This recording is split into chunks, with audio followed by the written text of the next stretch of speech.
The maintenance bulletin board had 3 new names taped over his, and Nathan Boyd stood reading them in his work boots, coffee going cold in his hand. Tyler Combs. He knew that name. He had known it for 8 years, since a training floor 2 states away, since a young man who almost failed a certification and didn't. Around him, the morning shift kept moving, nobody noticing the one man who wasn't moving at all. Above the names, in bold red letters, highline safety training new certified experts. He set the coffee down. He didn't say a word. Before the truth comes out in that training room, ask yourself something. How many people standing quietly around you are more than the job they're doing right now?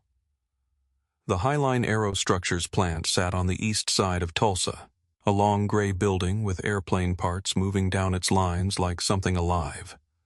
Nathan had worked the night maintenance shift there for 3 years, and most people who passed him in the hallway knew him only as the quiet guy who fixed the equipment and kept his head down. He liked it that way. Quiet didn't ask questions. Quiet didn't need explaining. The city had been good to him in a way he hadn't expected when he first moved. Tulsa didn't ask where a man had come from before, only whether he showed up on time and did the work well when he got there. That suited him fine. He rented a small house near a school with a decent rating, kept the yard mowed, kept his head down, and built a life that fit inside those boundaries without anyone asking too many questions about the years before. Claire Dawson had been president of operations for 6 weeks. She was 34, sharp in a way that made junior engineers straighten their posture without meaning to, and she had come to Highline from a corporate office in Dallas with a mandate to fix what leadership called training inconsistency.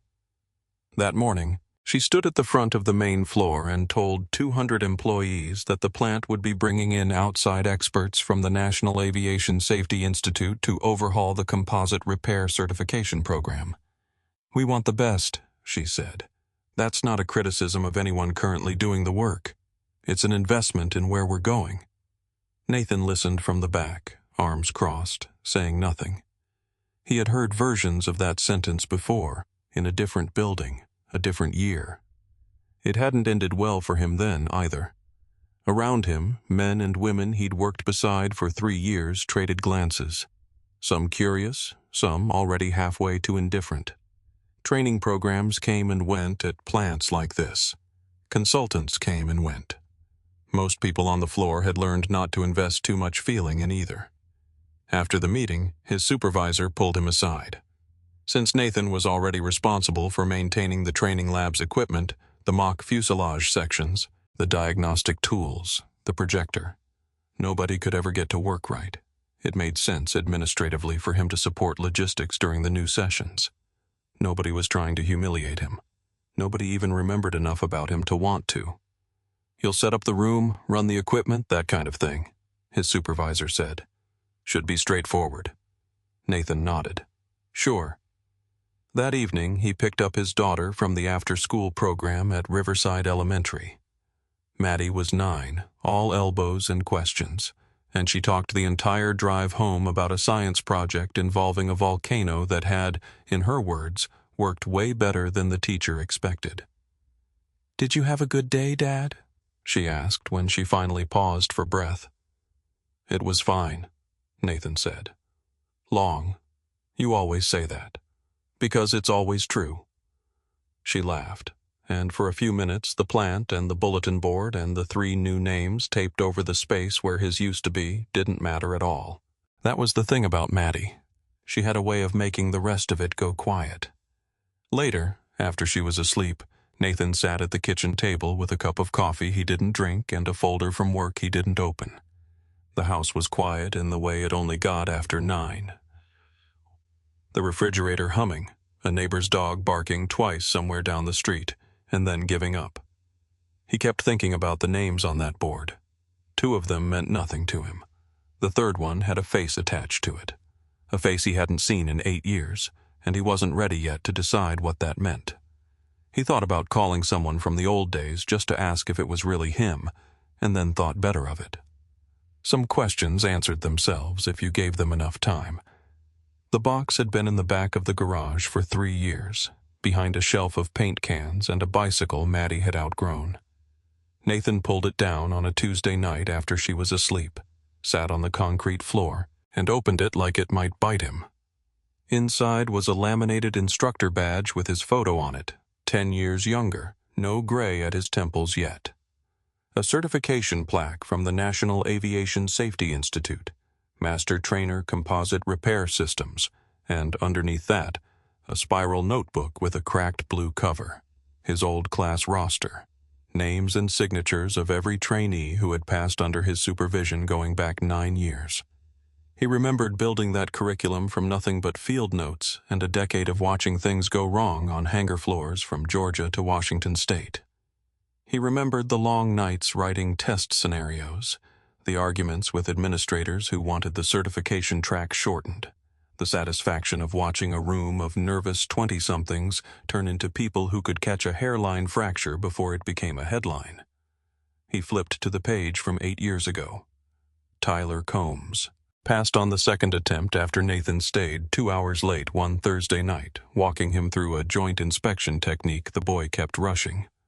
Nathan remembered it clearly now, the kid's hands shaking, the relief on his face when it finally clicked. He hadn't written the Highline certification program. Not exactly, but he had written the one it was based on, the one the Institute still used, the one that had trained probably a third of the composite repair specialists working in American aerospace right now.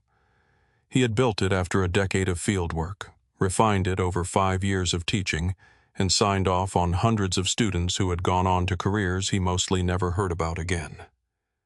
He closed the notebook. He didn't tell Denise Ortiz, who ran training coordination and was the only person at Highline who knew any real version of his history. He didn't tell his supervisor. He put the box back behind the paint cans and went to bed. And in the morning he went to work like any other day. Denise had learned the broad strokes of his file 2 years earlier during a routine background check that had flagged an inconsistency between his stated job history and his actual qualifications. She'd asked him about it once, carefully, over coffee in the break room. He'd given her enough of the truth to satisfy her without opening the whole thing up, and she had respected the boundaries since, even when it made her job harder than it needed to be. The schedule came out the next afternoon.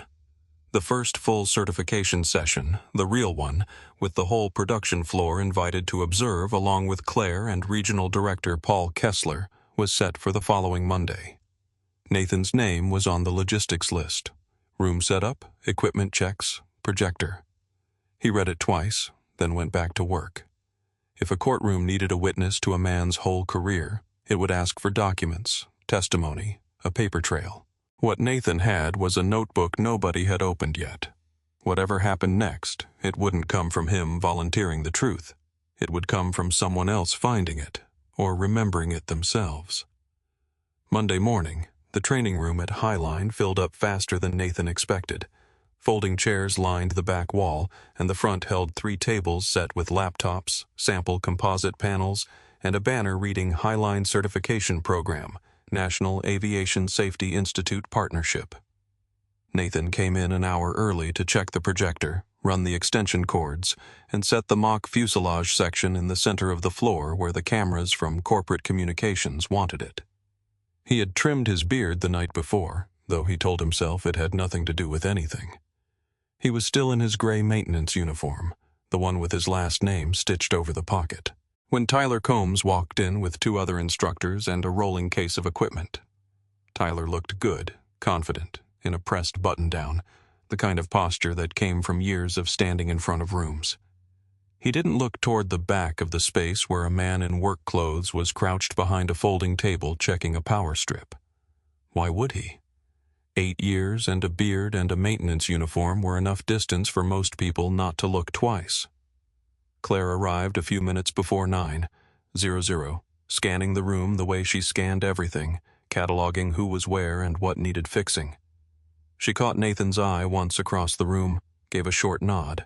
He returned it. Neither of them said anything. They rarely did beyond the necessary. She had noticed him before in the way a person in charge notices someone who quietly makes their job easier. A projector that always worked, a room that was always ready 5 minutes early. She hadn't put a name to the noticing yet. Only a vague sense that something about the maintenance department was running better than it had any obvious reason to. The session began. Tyler took the lead, walking the floor through an overview of updated inspection protocols, and Nathan noticed things nobody else in the room would have caught. A phrase here, a rhythm there, the exact way Tyler paused before saying, "Check twice, cut once." A line Nathan had used in every class he ever taught. It wasn't imitation. It was inheritance. Tyler didn't know he was quoting anyone. Halfway through the session, a young technician named Reyes raised his hand and asked a pointed question about moisture ingress in a specific panel type. A scenario that didn't come up often, but mattered when it did. The three instructors exchanged a glance. One of them started an answer, backed off it, tried again. Tyler jumped in with something close, but not quite complete. From the back of the room, Nathan said nothing. He knew the answer cold. He also knew better than to offer it. It wasn't his session, and volunteering a correction from the back of the room, however quietly, was the kind of thing that ended careers faster than it fixed them.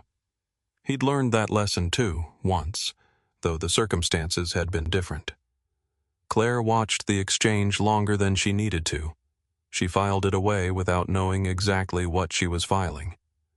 That evening, Maddie wanted to know if his new job was fun. "It's fine," Nathan said, setting a plate of spaghetti in front of her. "Different. Different good or different bad?" He thought about it. "Different quiet," he said, and let that be the whole answer. Maddie didn't push further.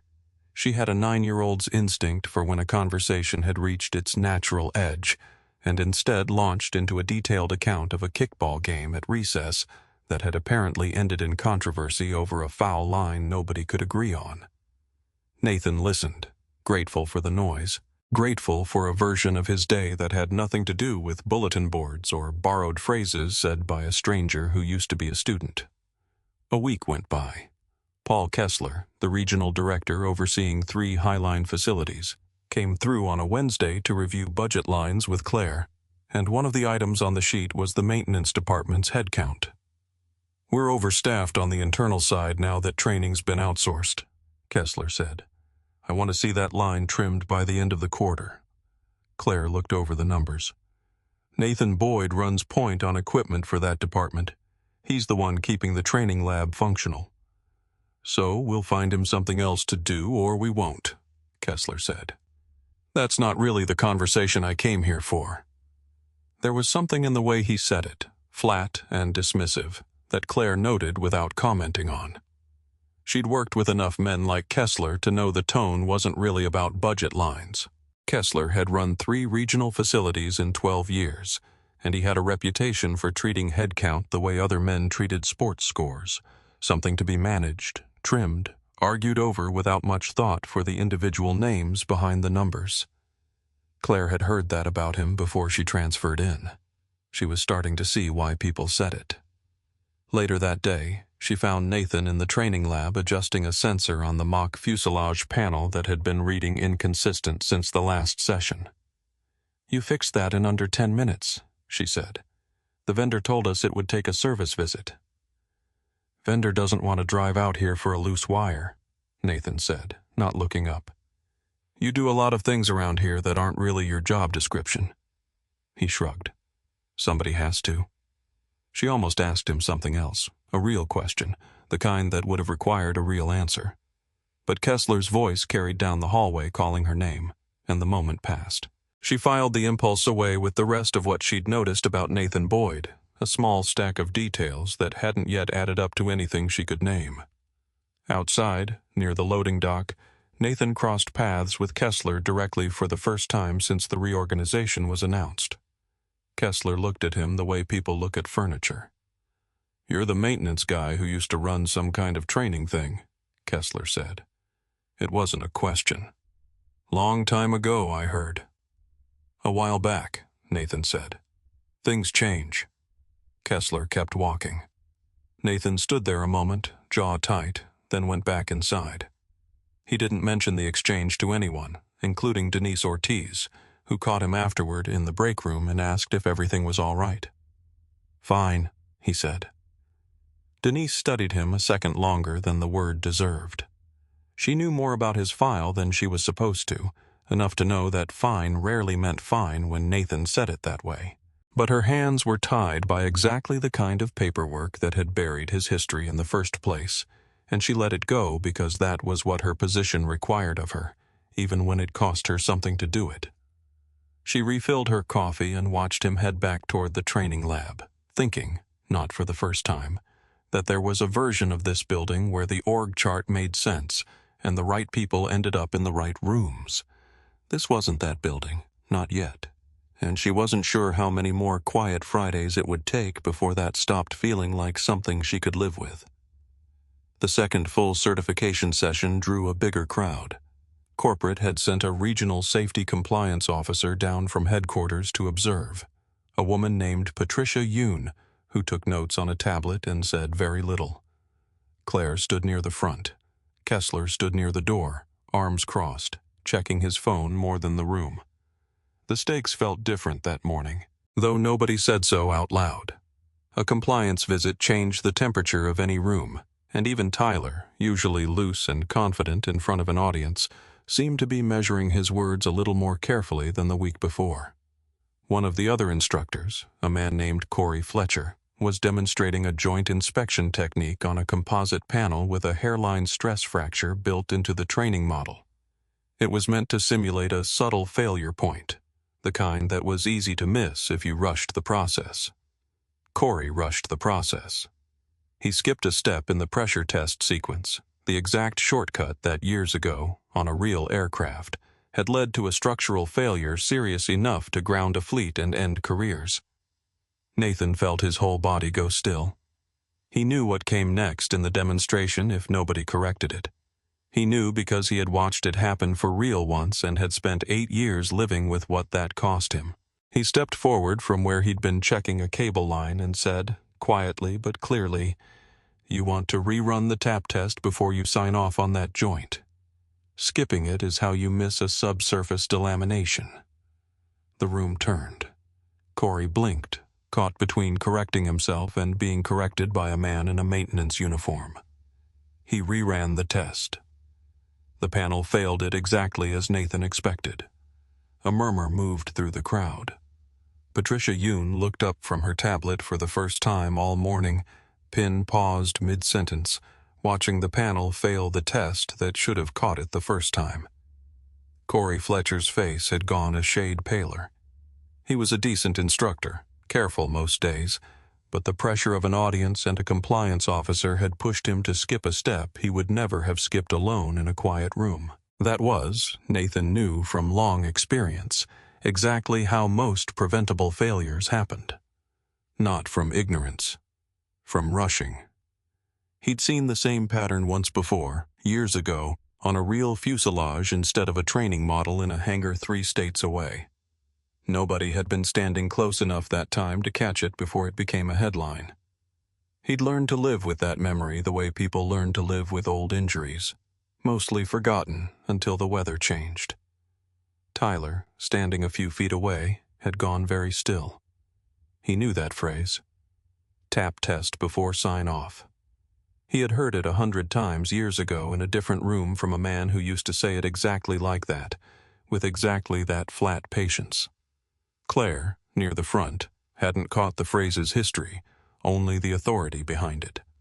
The way the whole room had straightened up and gone quiet at a single correction from a man in a maintenance uniform. She made a note to ask someone about him later, though she wasn't sure yet what the question would be. He turned and looked at Nathan directly for the first time since he'd walked into the building. Really looked. The beard, the uniform, the eyes he hadn't forgotten, no matter how many years had passed. Patricia Yoon was already making a note on her tablet. A near miss flagged for mandatory review. Standard procedure anytime a safety-critical error surfaced in a certification environment with corporate observers present. That review would happen. It was not optional. Nobody in that room, least of all Nathan, understood yet how much it would end up deciding. The session was supposed to continue, Tyler was supposed to move on to the next demonstration. Instead, he set down the panel he was holding, stepped off the small platform at the front of the room, and walked straight toward the back where Nathan stood. The room noticed. Conversations died out one by one as people turned to watch a certified instructor cross an entire training floor toward the maintenance man. Nobody had paid much attention to all morning. 200 pairs of eyes followed the same slow arc, and the silence that gathered behind Tyler's footsteps had a weight to it, the kind that made even the forklifts on the far side of the plant feel far away. "Wait," Tyler said, stopping a few feet from him, voice unsteady in a way that didn't match his usual polish. "Instructor Boyd?" Nathan didn't answer right away. There wasn't really a way to unask a question like that in front of 200 people. "It's you," Tyler said. "It's actually you." "It's me," Nathan said quietly. Tyler turned to the room half in disbelief, like he needed witnesses to make it real. "This is Nathan Boyd," he said. "He was my instructor at the Institute 8 years ago. He certified me." "He certified." Tyler stopped, looked at his two colleagues near the front, both of whom had gone pale. "He certified all three of us." Silence dropped over the training floor like a sheet pulled tight. "The program we're teaching," Tyler said, quieter now, mostly to Nathan, though everyone could hear it. "The one Highline paid the Institute for. You wrote the original version of this, didn't you?" Nathan looked at him for a long moment. "Wrote most of it," he said. "Institute updated it some since." "You stayed 2 hours late for me once," Tyler said. "The joint inspection test. I almost failed it. You wouldn't let me leave until I had it right." "I remember," Nathan said. Near the front, Claire stood frozen, the pieces reordering themselves faster than she could track. Kessler had gone rigid by the door, his jaw set, a man doing quiet arithmetic on what this meant for him. "Why didn't you say anything?" Tyler asked. And there was no accusation in it, only genuine confusion. "Wasn't my job to say anything?" Nathan said. "Just to fix the projector?" Nobody laughed. It wasn't really a joke. The other two instructors had come forward by then, standing a step behind Tyler, both of them looking at Nathan with the same expression, recognition slowly arriving, followed by something like embarrassment for having walked past him in that hallway all week without once looking twice. Denise, standing near the equipment table, exhaled slowly, like something she'd been holding for a long time had finally been set down by someone else's hand instead of her own. She had carried that secret carefully for 2 years, and there was a strange relief in watching it come apart in front of a room full of witnesses, instead of in a private conversation she would have had to answer for alone. Kessler had already turned and walked out the side door before the room finished absorbing what had happened, his phone already at his ear, his voice low and clipped as the door swung shut behind him. That night, at home, Maddie asked why Nathan seemed distracted during dinner. "Long day," he said. "You said that already." "It's still true," he said, and managed something close to a smile, even though his mind was still standing in that room, watching 200 faces turn toward him at once. The session ended early. It had to. Nobody in that room could pretend to focus on inspection protocols after what had just happened in front of them, and Claire made the call to dismiss everyone 20 minutes in. By early afternoon, word had moved through the plant the way word always did, faster than any memo, twisted a little more with every retelling. By the time it reached the far end of the production floor, some versions had Nathan as a former astronaut, or a man who'd once designed parts for a fighter jet program that didn't officially exist. The truth, when Denise finally sat down with Claire in her office to lay it out plainly, was strange enough without the exaggeration, and in some ways harder to hear. "He was let go from the Institute 8 years ago," Denise said. "Officially, it was a restructuring. Unofficially, he refused to sign off on an accelerated certification track that leadership wanted pushed through faster than the safety protocol allowed. 6 months later, a repair failure grounded a fleet. He'd flagged that exact risk in writing before it happened. Claire said that with that. And nobody thought that was worth mentioning when we hired his own former program back into this building. Nobody connected it, Denise said. His personnel file here doesn't mention any of it. It's a maintenance file. That's all it was ever supposed to be. Kessler, called into the same meeting an hour later, didn't deny any of it once the documents were on the table. Nathan's old certification records, the notebook Denise had finally handed over, the Institute's own restructuring paperwork with Kessler's name on the approval chain from years earlier, back when he'd held a different title at a different facility. The past doesn't change the current staffing structure, Kessler said, arms crossed. He's a maintenance technician here. That was the role he applied for. That's the role he has. He built the program your consultants are getting paid to teach, Claire said. You knew that, didn't you? Back then. Kessler didn't answer directly. I knew there was a dispute. I wasn't in a position to overrule the decision that was made. You signed the decision, Claire said, sliding the paperwork an inch closer to him. He said nothing else. Claire watched him leave the office without another word, the folder of documents still open on the table between them, and felt the particular kind of anger that comes from realizing a decision made years ago by someone else had been quietly costing a good employee ever since, with nobody in a position to fix it until now. That evening, Claire sat alone in her office long after the plant had emptied, the folder of documents open in front of her, and thought about a man who had spent 3 years fixing projectors and loose wires without once mentioning any of it. She thought about the 200 faces in that room, the way Tyler's voice had cracked saying his name. She thought, too, about her own reaction, standing frozen at the front of the room. Not shock, exactly, or not only shock. Something closer to recognition, the specific kind that comes when a person you've been quietly noticing turns out to be more than you let yourself consider.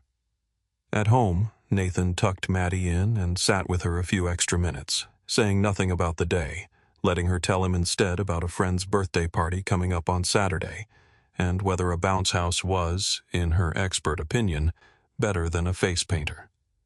It was the kind of ordinary conversation he needed more than he would have admitted to anyone, a small anchor after a day that had pulled loose almost everything he'd spent 8 years keeping tied down. The safety review convened 5 days later in a conference room on the second floor, the same one used for quarterly earnings calls and the occasional union negotiation. Patricia Yoon sat at the head of the table with 2 colleagues from corporate compliance. Claire sat to her left. Kessler sat across from them, jaw tight, a legal pad in front of him that stayed mostly blank the entire meeting. Nathan was asked to present the technical findings on the near miss. How the shortcut in the pressure test sequence could have allowed a subsurface delamination to pass inspection undetected. What the failure mode would have looked like downstream. Why the specific corrective step mattered enough to interrupt a live certification session in front of 200 people. He spoke plainly, the way he always had in front of a room, years of habit surfacing without effort. Diagrams, numbers, cause and effect. Patricia Yoon asked 2 follow-up questions. He answered both without hesitation, and for a few minutes the conference room stopped feeling like a hearing and started feeling like exactly what it should have been from the beginning. A room listening to the person most qualified to explain what had almost gone wrong. For the record, she said afterward, how are you certified to identify this failure mode with this level of specificity?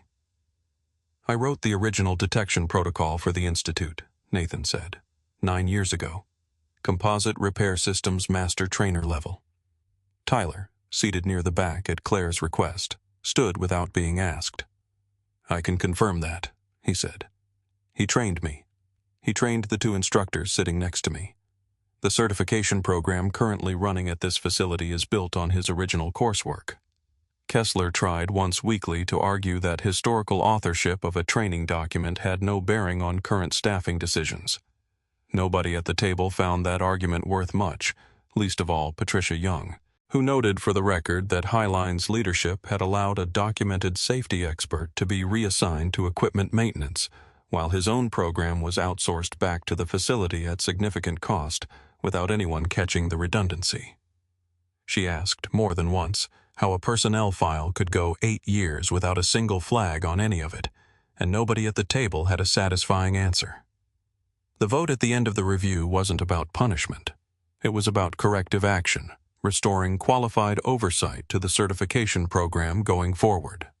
6 of the 7 voting members present supported reinstating Nathan Boyd as lead safety trainer for the Highline facility with full authority over the program.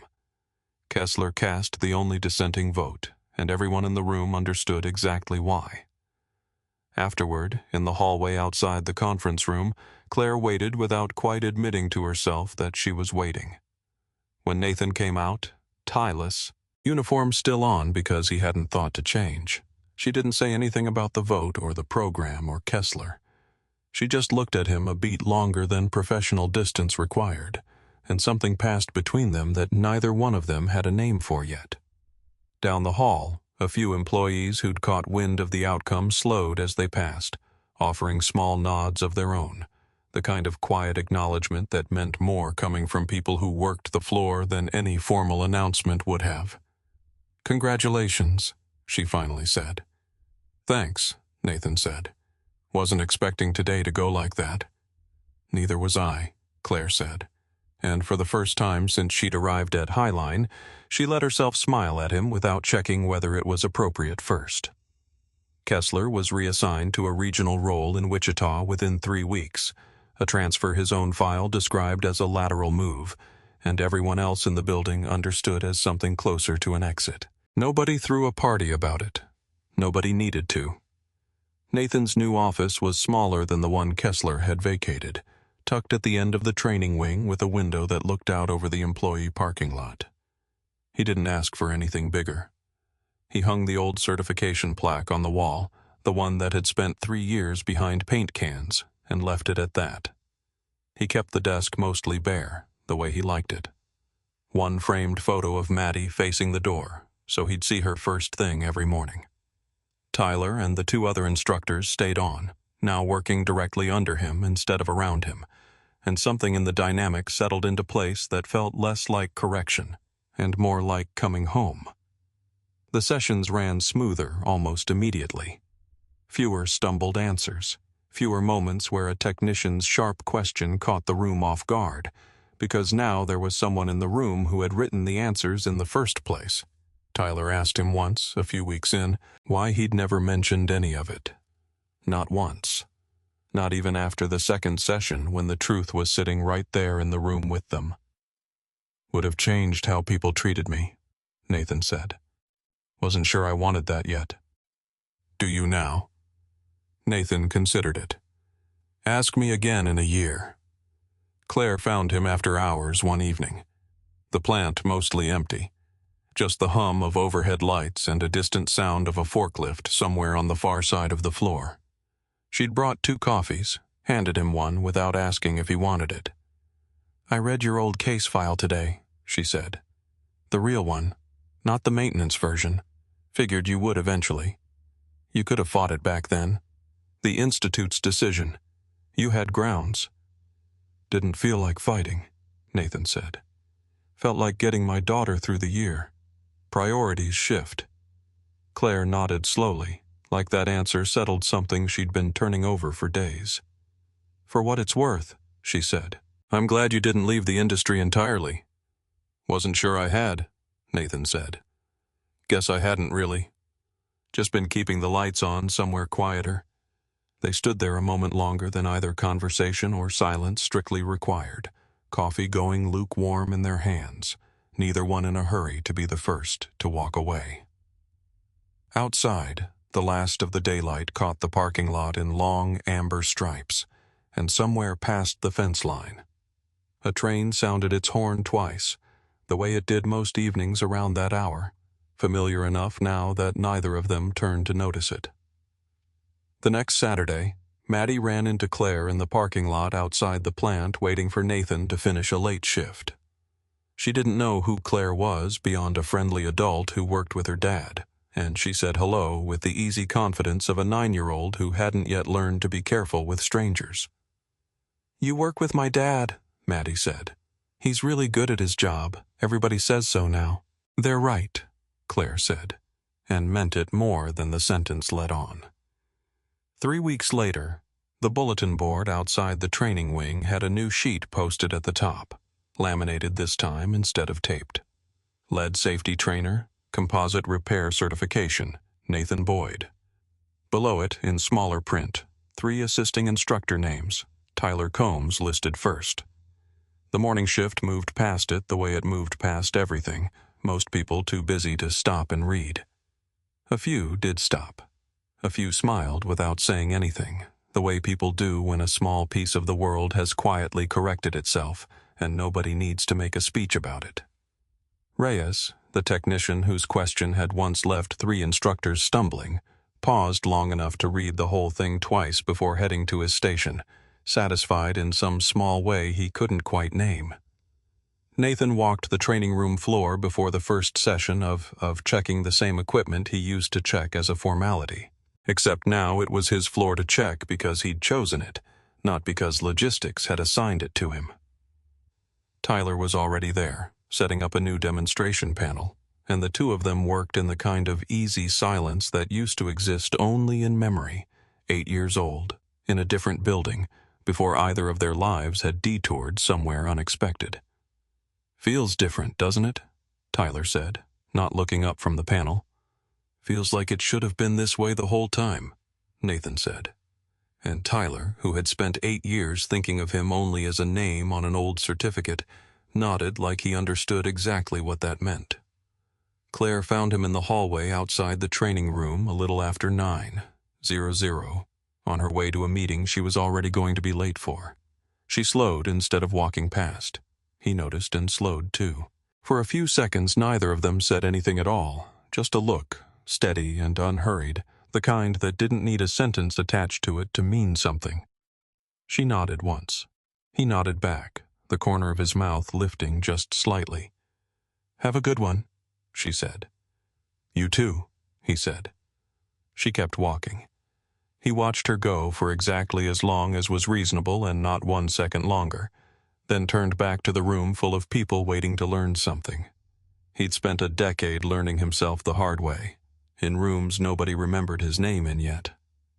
That evening, Maddie waited for him by the front gate the way she did most Fridays, backpack slung over one shoulder, already talking before he was close enough to hear the beginning of the sentence. Claire crossed the parking lot a few yards behind them, heading to her car, and lifted a hand in a small wave that Nathan returned without breaking stride toward his daughter. The whole room, weeks ago, had needed only one voice to remember what everyone else had forgotten, that the quiet man in the corner had built the thing they were all standing inside of. It hadn't taken a trial or a lawsuit or a headline. It had taken one former student walking across a floor, saying a name out loud in a room full of strangers willing to stop and listen when he said it.